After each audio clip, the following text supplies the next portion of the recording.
tell me about your dad. My dad was born in Toledo, Ohio.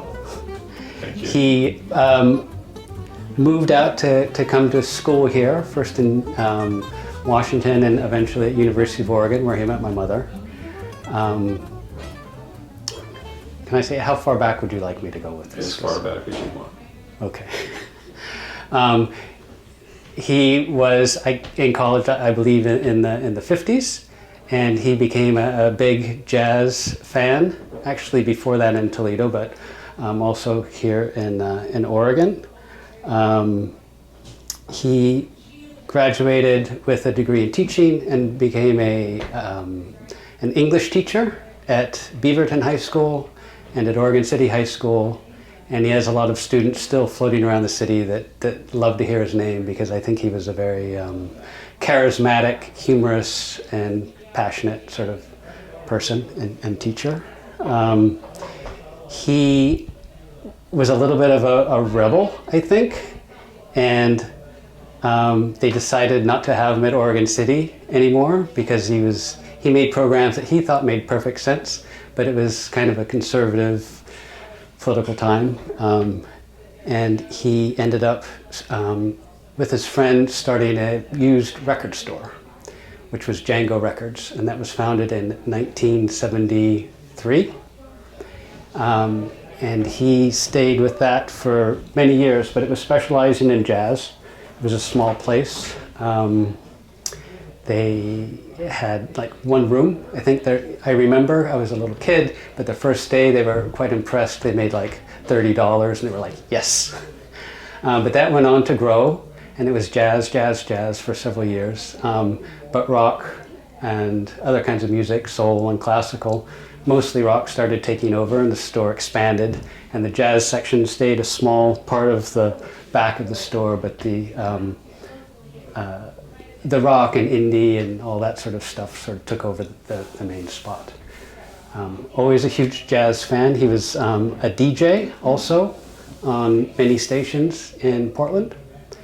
He was a DJ for Mountain Hood Community College Radio, on Oregon Public Broadcasting, on KBOO.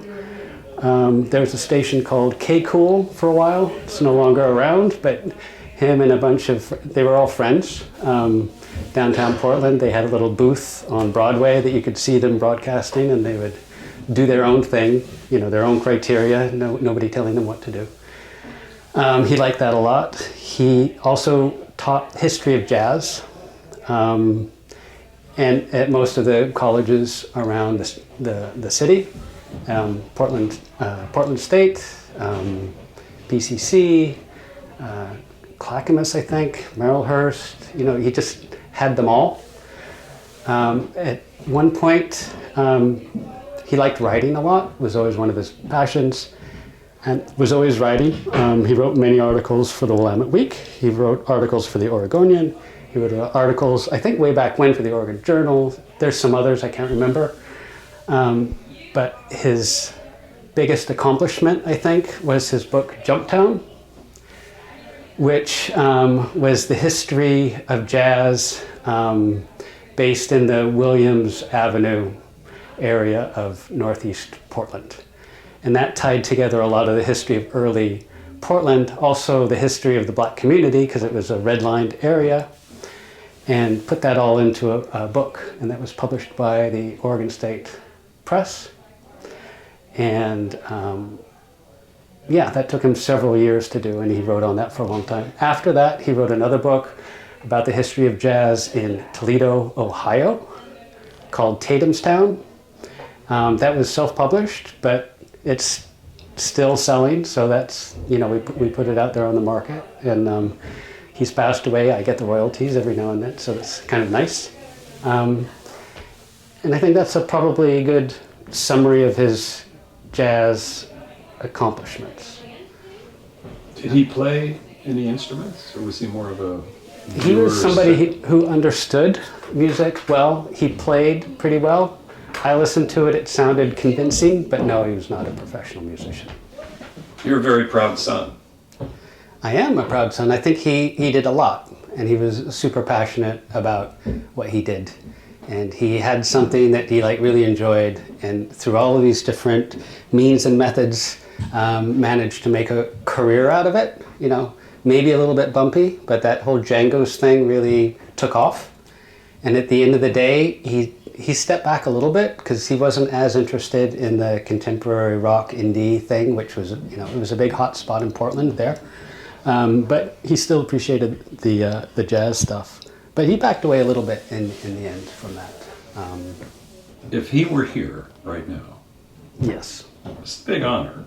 What do you think his reaction would be? He would be overjoyed. He was a man, he loved people appreciating what he did.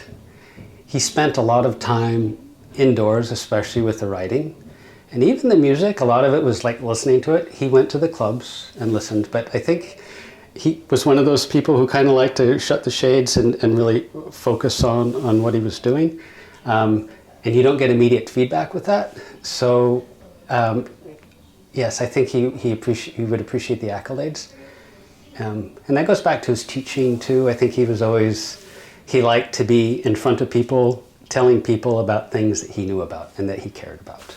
So I assume he knew Terry? He did, yeah. They knew each other from the beginning, yeah. Okay. I mean, like, yeah. He would drag me around to used record stores. This is before Django's, when I was a little kid. We would go to Seattle. Philippi's was an antique store, essentially. But they had used records. We'd go down to San Francisco, to the Magic Flute. Yeah, it's a long time ago, but these were iconic, like, used record stores of the day. And he would buy the records and say, "Don't tell your mother I bought another, you know, Chet Baker or something."